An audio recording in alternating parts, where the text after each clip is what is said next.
एक तोता लाली ने 2 अंडे दिए और बड़े अरमान से उनकी देखभाल करती रही। वो जब कहीं बाहर जाती तो उसका जीवन साथी लाला तोता अंडों की देखभाल करने के लिए खोड़र में आकर बैठ जाता। इस तरह ये क्रम चलता रहा। एक दिन लाली तोता बाहर गई हुई थी और उसका पति लाला खोड़र में बैठा हुआ था। उसी समय एक भयंकर सांप पेड़ पर चढ़कर वहां पहुंच गया। तोते को देखकर वो सतर्क हो गया। तोता लाला भी अंडों की रक्षा हेतु लड़ने के लिए तैयार हो गया। दोनों में लड़ाई शुरू हो गई। दुष्ट सांप, यहाँ से चले जा वरना तेरी खैर नहीं। तू हट जा वरना अंडे के साथ तुझे भी खा जाऊंगा। इसके बाद फिर लड़ाई होने लगी। उसी बीच लाली तोता आ गई और वो लाला और अंडों को बचाने के लिए सांप से लड़ने लगी। सांप ने कई पैंतरे बदले और इसी बीच लाला धोखा खा गया और सांप ने उसे काट लिया। जहर का असर होने लगा। इसी बीच लाली ने क्रोध में आकर सांप को कई जगह चोंच से मार दिया। अंततः सांप भाग गया, लेकिन लाला जहर के प्रभाव से गिरकर तड़पने लगा। लाली रोते हुए उसके पास पहुंच गई। हे भगवान, ये क्या हो गया? आंखें खोलिए ना, मैं दवा का इंतजाम करती हूँ।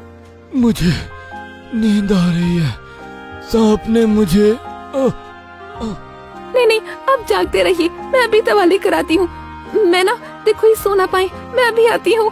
लाली देखो, मेरा बचना मुश्किल है, मुझसे दूर मत जाओ। लाली तेजी से वहाँ से उड़ गई और जड़ी बूटी लाने के लिए गई। लाला आंखें खोले रहो, देखो लाली अभी आ जाएगी। आज तुम्हारे अंडे में से बच्चे निकल आएंगे, उसके बाद तुम्हें उनके साथ खेलना है। हिम्मत से काम लो, ठीक हो जाओगे तुम। बड़ा मुश्किल लग रहा है लाली, और तुमने सोने से मना किया। मैं आंखें खोले रखने की पूरी कोशिश कर रहा हूँ। समय बीता जा रहा था, लेकिन लाली लौट नहीं पाई। उसी समय बरसात होने लगी। तेज बरसात में पंछियों का उड़ना मुश्किल हो जाता है। लाली लौट रही थी, लेकिन पंख भीग जाने के कारण उसे उड़ने में परेशानी हो रही थी। वो किसी तरह पेड़ के पास पहुंची। उस समय लाला तोता खामोश पड़ा था। उसकी आंखें खुली हुई थीं। लाली ने सोचा वो जाग रहा है। बरसात ने खलल डाल दी। ये देखो, मैं जड़ी बूटी लेकर आ गई। अच्छा हुआ कि तुम जाग रहे हो। ये लो, दवा पी लो, ठीक हो जाओगे। लाली ने जैसे ही लाला को छुआ, वो कुछ न बोल पाया, क्योंकि उसके प्राण पखेरु उड़ चुके थे। पास में बैठी हुई मैना भी बहुत दुखी हो गई। जीवन साथी की साक्षात मौत देखकर लाली पूरी तरह से टूट गई। उसकी आंखों के आगे अंधेरा छा गया। उसी दिन लाली के अंडे में से बच्चे निकल आए, लेकिन अफसोस अपने पिता के दर्शन नहीं कर पाए। लाली ने भारी मन से उन्हें पालना शुरू कर दिया। एक दिन पेड़ के पास किसी पक्षी के दर्द से कराहने की आवाज सुनाई पड़ी। लाली ने देखा वहाँ एक सारस का बच्चा था। वो उड़कर उसके पास चली गई। सारस के पैर से खून बह रहा था। अरे बच्चे, तुम तो घायल हो गए हो, रुको मैं तुम्हारा इलाज करती हूँ। मुझे बहुत पीड़ा हो रही है, दवा और पीड़ा पैदा करेगी। नहीं, दवा ठीक करने के लिए होती है। तुम्हारी माँ कहाँ है? इस दुनिया में नहीं रही। एक अजगर ने उन्हें मार दिया। उस अजगर ने मुझ पर भी वार किया था, लेकिन मैं बचकर निकल आया। तुम्हारा नाम क्या है? बाला। लाली ने बाला का इलाज किया और धीरे धीरे बाला ठीक होने लगा। लाली और बाला साथ साथ रहने लगे। बाला लाली को माँ कहकर पुकारने लगा। वो लाली के परिवार से घुल मिल गया। एक दिन लाली बाहर गई हुई थी और जब लौट कर आई तब उसने देखा कि बाला की चोंच में खून लगा हुआ है। वो चौंक गई। उसने खोड़र में झांका तो पूरी शांति थी। उसने समझा कि बाला ने उसके बच्चों को मार दिया।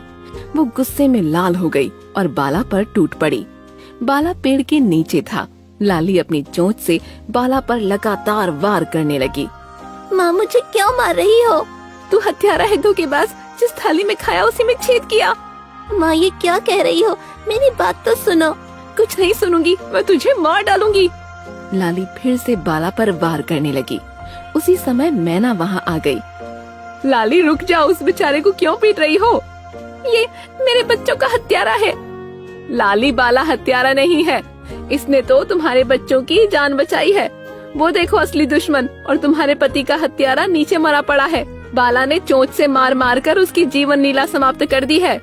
हाँ माँ, बाला भैया ने हमें बचाया और सांप को मार गिराया। तुम कैसी माँ हो जो उन्हें मारती ही जा रही थी? अरे रे रे, मेरी मति मारी गई। मैंने अपने बच्चे पर शक किया। बहुत बड़ी गलती कर दी मेरे बच्चे। बाला, मुझे माफ कर दे। मैंने बहुत बड़ी गलती की है। मुझे जो चाहे वो सजा दे दे। हाँ मेरे बच्चे, मुझे मार दो। माँ ऐसा मत कहो, आपकी मार ने मुझे और मजबूत कर दिया है। अब मैं अधिक मजबूती से अपने भाइयों की रक्षा करूँगा। मेरे बच्चे, मेरे लाल, भगवान से मैं यही मांगती हूँ कि अगले जन्म में तू ही मेरी कोख से जन्म ले।